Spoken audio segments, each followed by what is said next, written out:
Kardec dividiu os casos que ele selecionou em 7 categorias. A primeira, espíritos felizes. A segunda, espíritos em condições medianas. A terceira, espíritos sofredores. Quarta, suicidas. 5, criminosos arrependidos. Sexta, espíritos endurecidos. E sétima, expiações terrestres.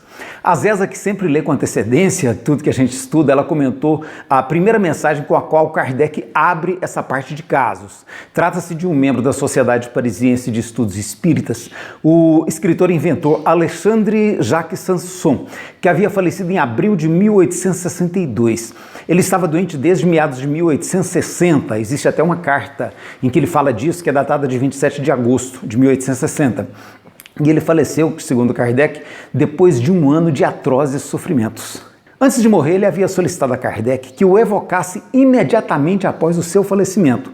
Ele gostaria de relatar passo a passo o que viesse a ocorrer durante o seu desprendimento do corpo físico.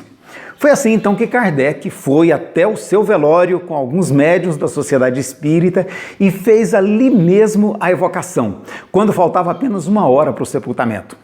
A Zésa achou isso muito estranho, não tem nada a ver com o que a gente está acostumado, né? Pelo que ela entendia até agora, não seria possível um espírito superar o estado de perturbação que caracteriza o desprendimento do corpo, assim de maneira tão rápida. Ainda mais comunicando-se com pessoas encarnadas de maneira tão lúcida quanto mostra nessa comunicação do Sanson. Aí o Dione perguntou: quem garante que foi mesmo o espírito Sanson que se comunicou? E se tivesse sido mais da cabeça do médium, mais uma criação do médium? São questões interessantes que merecem uma análise mais cuidadosa da nossa parte. Nesse caso, nós vemos o pesquisador Allan Kardec agindo como um cientista que submete o fenômeno à sua análise racional. Infelizmente, Kardec não relata qual foi o método utilizado para a evocação, se foi pela psicografia, se foi pela psicofonia. Ele simplesmente apresenta o texto com as perguntas e as respostas que são atribuídas aos espíritos ao longo de todos esses casos. Como as perguntas e as respostas são muito extensas, ele pode até ter usado a taquigrafia, mas também a gente não encontrou nenhum registro nesse sentido. De um ponto de vista mais científico, a falta dessa informação se constitui para nós em um problema. Mas isso não impede que essas comunicações sejam aceitas como uma espécie de conteúdo doutrinário, ou seja, com base na confiança que nós temos em Kardec como escritor. Ao comunicar-se, o espírito Sanson conta que ele está se sentindo trêmulo, mas também diz que acho-me regenerado, renovado, como se diz entre vós, nada mais sentindo das antigas dores. Ele comenta que ficou um pouco privado da sua lucidez devido aos longos dias de enfermidade.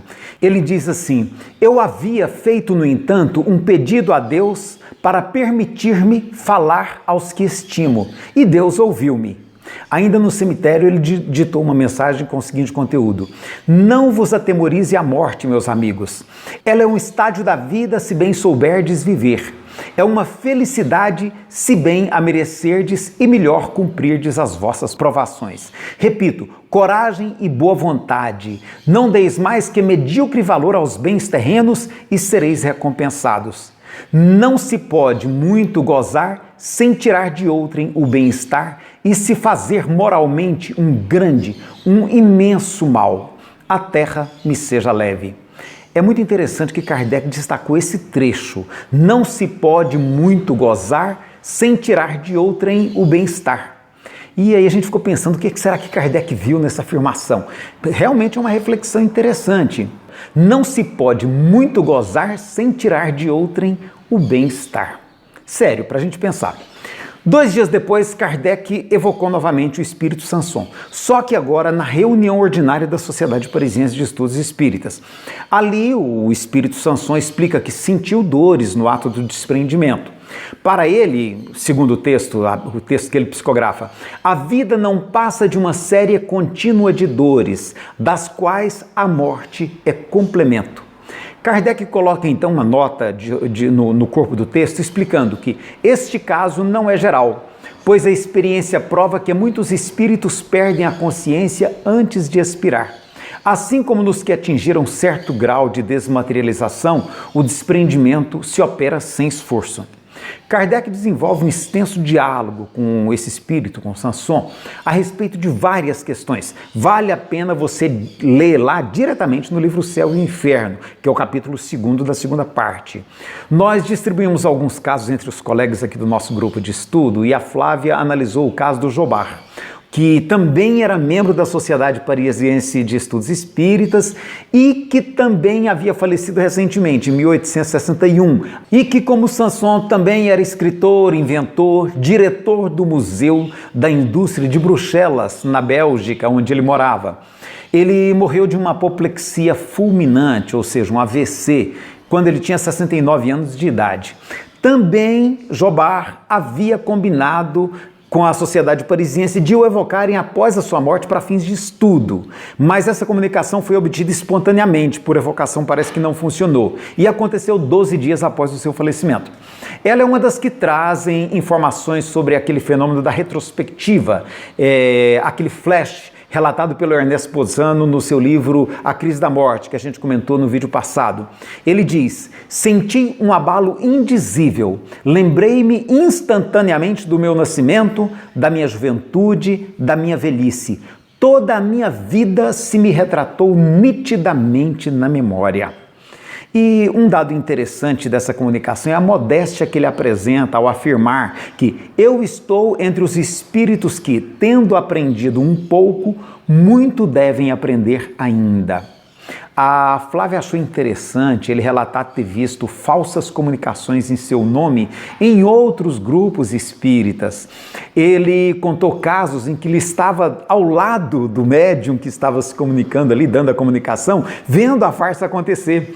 Aí ele diz: quando morre um homem um tanto conhecido, é chamado de todos os lados e inúmeros espíritos se dão pressa de apossar-se da sua individualidade. Eis o que comigo se tem passado em muitos casos. Asseguro-vos que, logo após o desprendimento, poucos espíritos podem comunicar-se, mesmo por um médium predileto. Então a gente já vê ele ponderando algumas dificuldades nesse tipo de comunicação. E aí em seguida Kardec quer saber em que local da sala que ele, o espírito Jobar, se encontra, se ele teria como se tornar visível para os presentes, se ele está estranhando a sua nova situação e se ele se lembra de alguma existência anterior a essa que findava. Ele conta que foi um operário mecânico acossado pela miséria e pelo desejo de aperfeiçoar a minha arte e que nessa última existência, agora como Jobar, realizei os sonhos do pobre operário. Veja que ele usa a terceira pessoa, como se ele estivesse referindo a um outro, né? O pobre operário, e não a si mesmo. Seria isso interferência do médium? Como explicar essa maneira pela qual ele se refere a si mesmo numa outra vida? São curiosidades sobre mediunidade que a gente vai colecionando para entender melhor. A sua comunicação apresenta algumas informações importantes para uma melhor compreensão do fenômeno mediúnico. Ele diz que é preciso que haja perfeita simpatia para poder exprimir o meu pensamento. Em breve operarei incondicionalmente, mas por enquanto, repito, não posso fazê-lo. Kardec quer saber que outros espíritos ele está vendo na sala, se ele havia mudado de opinião a respeito da teoria da Terra e da formação dos seres vivos, que ele tinha pensamentos controversos que Kardec não concordava porque não batiam com a ciência da época. Kardec acrescenta em nota uma prova da generosidade desse senhor Jobar. No ano seguinte àquela comunicação, ele havia intuído um amigo a colaborar com uma campanha de arrecadação em favor dos operários de Lyon e que, está lá no texto de Kardec, passados os primeiros tempos consagrados ao alento dos seus amigos, o senhor Jobar colocou-se entre os espíritos que ativamente propugnam pela renovação social, esperando uma nova encarnação terrena para tomar parte ainda mais ativa e direta nesse movimento. Por esse termo renovação social, eram reconhecidos os socialistas daquela época. Jobar era socialista e inclusive foi quem escolheu o grupo que viria aqui para o Brasil fundar lá em Santa Catarina o Falanstério do Saí, que era uma unidade de produção autônoma criada por inspiração do socialista francês Charles Fourier. O Jobar planejava reencarnar brevemente para continuar contribuindo na causa do socialismo, do qual ele havia sido atuante defensor. O Johnny analisou o caso do Dr. Demer, que havia sido médico homeopata em Albi, sul da França. Ele era extremamente generoso, sobretudo com os pobres, e faleceu em janeiro de 1865. Assim, em tempo de Kardec, incluía algumas mensagens da autoria dele. Ele diz que fez a sua passagem da vida à morte de um salto. Agora ele não se sentia mais nem velho e nem enfermo. Ao contrário, sentia-se jovem e belo. Esse espírito passou, inclusive, a cuidar da saúde de Kardec a partir de então.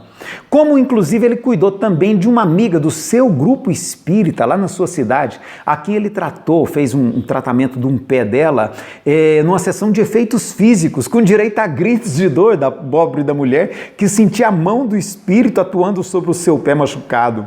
O Johnny achou muito curioso que ele socorreu essa amiga sem se identificar, para não assustá-la, porque ela não sabia da sua morte. Só depois de atendida que ela percebeu que era o espírito do seu grande amigo Dr. Demer. Esse Dr. Demer amava o trabalho e na comunicação ele manifesta alegria em ser útil logo após a sua morte. Em poder visitar os amigos, sentindo-se novamente rejuvenescido, além de não ter mais os limites da distância física. O Johnny também notou que o Dr. Demer sequer comenta qualquer estado de perturbação. E aí gerou a mesma dúvida que apareceu com a Zesa. Pesquisas posteriores, como a do Bozzano, Jack M., afirmam que todos passam por essa experiência, dessa rememoração, desse flash. Por que isso não aparece na maioria dos relatos de Kardec? Essa foi a dúvida que eles colocaram para a gente pensar. Em seguida, a Celita relatou o caso da Condessa Paula, falecida em 1851, aos 36 anos de idade. Ela comentou que o caso lembra a mulher dos infortúnios ocultos, lá no Evangelho segundo o Espiritismo, capítulo 13. E aí ela se perguntou, teria Kardec se inspirado no caso dessa condessa para escrever aquele texto belíssimo lá do capítulo 13? A descrição que Kardec faz daquela mulher, cuja identidade ele não revela, é bem daquela mulher distinta, né, do caso da Condessa Paula, exceto pela filha que a gente não sabe se ela deixou no mundo. Ele a descreve assim, olha, bela, jovem, rica e de estirpe ilustre, esta era também perfeito modelo de qualidades intelectuais e morais. A Condessa Paula afirma ter se preparado durante várias encarnações para abraçar a prova da riqueza, da qual ela afirma ter saído vitoriosa. E sobre o local onde ela se encontra, ela faz essa pergunta: que são os vossos palácios de dourados salões comparados a estas moradias aéreas, vastas regiões do espaço matizadas de cores que obscureceriam o próprio arco-íris? Esse ambiente que ela descreve se caracteriza pelo movimento, atividade, pela vida. Ela diz, não me julgueis simples espectadora desta grande empresa, o que me envergonharia, uma vez que todos nela, lá onde ela está, trabalham. Importante missão me é afeta e grandemente me esforço por cumpri-la o melhor possível. A Luzia analisou o caso da senhorita Emma, que sofreu queimaduras graves que lhe causaram longos dias de sofrimento até sua morte em 1863. Em sua mensagem, ela diz, minha alma tímida se apegava à expiação do purgatório enquanto pedia, sofria e chorava. Ela diz que o sofrimento a ajudou a libertar-se das suas cadeias. Morri vivendo já a verdadeira vida. Ela afirma com todas as letras que não experimentou a perturbação. De novo, né? Seria possível? Ela diz, entrei serena e recolhida no dia radiante que envolve aqueles que, depois de terem muito sofrido, souberam esperar um pouco. É do caso dela que Kardec retira aquela informação que nós vimos no capítulo anterior, no vídeo da semana passada, das pessoas que se desprendem da terra como um fruto maduro que se destacasse da árvore antes do tempo. São 19 espíritos ao todo, todos eles falecidos recentemente, à exceção de 2, e quase todos evocados logo após sua morte, 2 a 4 dias depois, exceto algumas comunicações que foram espontâneas. A grande maioria deles são de classe média, apenas 3 são pobres. Há um Six Danier que morreu afogado e que era conhecido de um dos médiuns. Ele traz consigo um espírito sofredor, que foi uma moça, a quem ele procura auxiliar, fazendo com que ela se comunique no grupo ali da sociedade parisiense. Há o caso da senhora Noémie Victoire Woli, artista, viúva do senhor Esprit Michel Foulon e amiga da família Rivail, Kardec e Amélie, que perdeu a visão no final da sua vida, o que a levou a interessar-se pelo espiritismo. Ela psicografa várias mensagens na Sociedade Parisiense de Estudos Espíritas que estão assinados como Viúva Foulon. No caso, de um outro caso do senhor Van Durst, alguém sugeriu evocá-lo, mas um dos guias espirituais da sociedade recomendou fazer isso alguns dias mais tarde, porque ele ainda não estava em condições de atendê-los. Olha que interessante esse dado, né? Um caso muito elucidativo também é o do espírito que assina como Samuel Felipe, também espírita, também falecido em 1862, com apenas 50 anos de idade, depois, Kardec diz, de uma moléstia atroz e uma vida cheia de tribulações e de perseguições gratuitas que ele sofreu. Pessoa generosa e devotada, como Kardec descreve, ele admite de maneira mais clara que os demais que suas ideias ficaram um tanto confusas no momento da morte. Depois, mais consciente, ele admite que os sofrimentos vividos em sua última existência se destinavam a, no texto dele, olha, apagar os últimos traços de faltas anteriores. Era-me preciso sofrer as últimas provas que voluntariamente aceitei. Ele admite que todo o mal que lhe fizeram em vida lhe serviu como maneira de colocar em prática o mais difícil mandamento que ele considera, que é o de amar os inimigos. As informações que ele apresenta são muito bem detalhadas. Ele afirma, por exemplo, que não sentia mais dores e exultava de alegria. Queria erguer-me, caminhar, mas um torpor nada desagradável, antes deleitoso, me prendia. E eu me abandonava a ele prazerosamente, sem compreender a minha situação, conquanto não duvidasse ter já deixado a terra. Tudo que me cercava era como se fora um sonho. Ele via seus entes queridos que haviam partido antes dele e diz assim, olha, a presença dos que amara alegrava-me sem me surpreender, antes parecendo-me natural, como se os encontrasse depois de longa viagem. Ele se compara ao pobre que de repente se descobre milionário e diz assim, olha, muitas vezes venho visitar os que me são caros, exultando com a recordação que de mim guardaram. Assisto às suas diversões e, atraído por seus pensamentos, gozo se gozam, ou sofro se sofrem. Há um dado interessante, os espíritos que se comunicavam com Kardec não falam de nenhum mundo espiritual à semelhança de nosso lar ou do umbral, que são muito comuns aqui no espiritismo brasileiro, mas que não existia isso na época de Kardec. Ao contrário, alguns deles dão até a impressão de um grande vazio, a tal da erraticidade. A senhora Foulon fala de uma estrela para onde ela iria após a sua morte. E a gente foi discutir por que isso acontece. Por que não aparecem ali as tais colônias espirituais? E aí essas comunicações mostram uma característica muito importante do transe mediúnico. Como na França todos pensavam naquela erraticidade vazia que consta da obra kardeciana, todos os espíritos que se apresentavam acabavam falando dessa mesma maneira.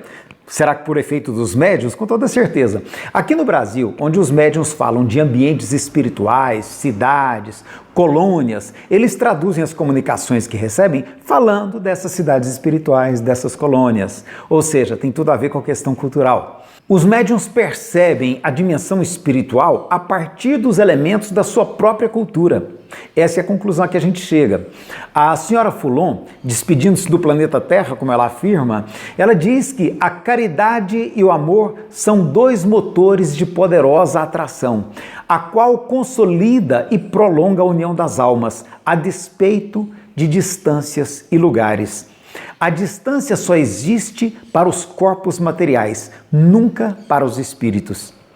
Outro aspecto curioso nesses casos é que os espíritos evocados atendem com uma facilidade que a gente não vê por aqui nas comunicações que a gente estuda hoje. Kardec chega a afirmar, no caso da senhora Foulon, que ela agora pode, servindo-se da mediunidade, entreter-se com eles, no caso dos seus familiares, a todo instante como se fosse viva na Terra.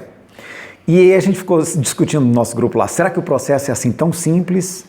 Como que nós vamos ter certeza se a comunicação é mesmo do espírito que está sendo evocado ou se é criação mental do médium? A gente sabe que nem todos os casos possibilitam uma identificação precisa da identidade do espírito. Aliás, essa é uma dificuldade que o próprio Allan Kardec admite lá no Livro dos Médiuns. Um outro caso de Jean-Ernest Reynaud, um filósofo francês falecido em 1863, cuja morte Kardec noticiou na Revista Espírita do mês de agosto, há um comentário que merece também uma atenção mais cuidadosa da nossa parte. Kardec diz que, pelo fato das comunicações terem sido obtidas por médiuns diferentes e apresentarem semelhança das ideias e da linguagem, se podia, ele escreve assim, olha, ao menos como presunção, admitir a autenticidade. Veja que ele admite a autenticidade. Esse problema da autenticidade já era um problema que não havia sido solucionado naquela época, como a gente percebe que ainda não está solucionado hoje. Então no livro são muitos casos, tem também o do Antoine Cousteau, falecido em 1863, e que dirigiu palavras de consolo à sua esposa através de um médium no momento e no local do seu sepultamento. Tem o Dr. Vinhal, falecido quando Kardec já estava terminando o texto do livro Céu e Inferno e que fez um teste de evocação de pessoas vivas com ele em 1860. Agora, com a sua morte, Kardec utiliza novamente o seu caso para testar as percepções de um médium vidente. Tem um caso da senhora Anne Gordon, que pediu que não lastimasse a sua falta porque isso a entristecia. O último caso é do jovem Maurice Gontran, morto aos 20 anos, e esse caso foi analisado pela Zeza, nossa colega Zeza, que não viu muito sentido em ele dizer que morreu para despertar o seu pai. Aí o Johnny ponderou que isso pode, na verdade, ter sido planejado por ele mesmo antes da sua vinda à Terra. Aí sim faria sentido. O caso é muito bonito e a Zeza selecionou um extenso trecho para ler lá no grupo para a gente, e eu vou ler aqui para você. Ele escreve assim: um dia adormeci sem pensar na morte e tive então um sonho delicioso. Sonhei que estava curado, que não mais sofria e respirava a longos haustos, prazerosamente, um ar embalsamado e puro. Transportava-me através do espaço uma força desconhecida. Brilhante luz resplandecia em torno, mas sem cansar minha vista. Vi meu avô, não mais esquálido, alquebrado, porém com aspecto juvenil e viçoso, e ele estendia-me os braços, estreitando-me efusivamente ao coração. Multidão de outras pessoas de risonhos semblantes o acompanhavam, acolhendo-me todos com benevolência e doçura. Parecia-me reconhecê-los, e venturoso por tornar a vê-los, trocávamos felicitações e testemunhos de amizade. Pois bem, o que eu supunha ser um sonho era a realidade, porque de tal sonho não devia despertar na terra. É que acordara no mundo espiritual. A Zeza lembrou-se do livro Obreiros da Vida Eterna, onde André Luiz narra alguns casos de desligamento por ocasião da morte, e perguntou por que as narrativas de André Luiz são diferentes das narrativas de Kardec. Em uma primeira análise, eu tive retomando o livro do André Luiz, mas eu não consegui perceber as diferenças. Mas nós vamos poder fazer esse estudo ao longo dos próximos capítulos, quando Kardec aborda outros casos. André Luiz narra a morte de pessoas em diferentes condições mentais, algumas muito bem preparadas, outras nem tanto, assim como Kardec ao longo dos próximos capítulos. E nas nossas reflexões finais, o Johnny lembrou uma situação em que ele ficou 40 dias internado no hospital sob grave risco de morte. Ele disse para nós: parece que eu fiz um curso de quebra de orgulho. Então ele contou que se perceber como sendo limpado pelos enfermeiros no hospital, pelos filhos, foi uma experiência que ele disse ter sido muito enriquecedora. Ele disse para nós: quero me despir de todo o orgulho. Se eu não tiver mérito para um bom lugar, não me importo de ir para qualquer outro. Minha paz interior não vai depender de onde eu esteja.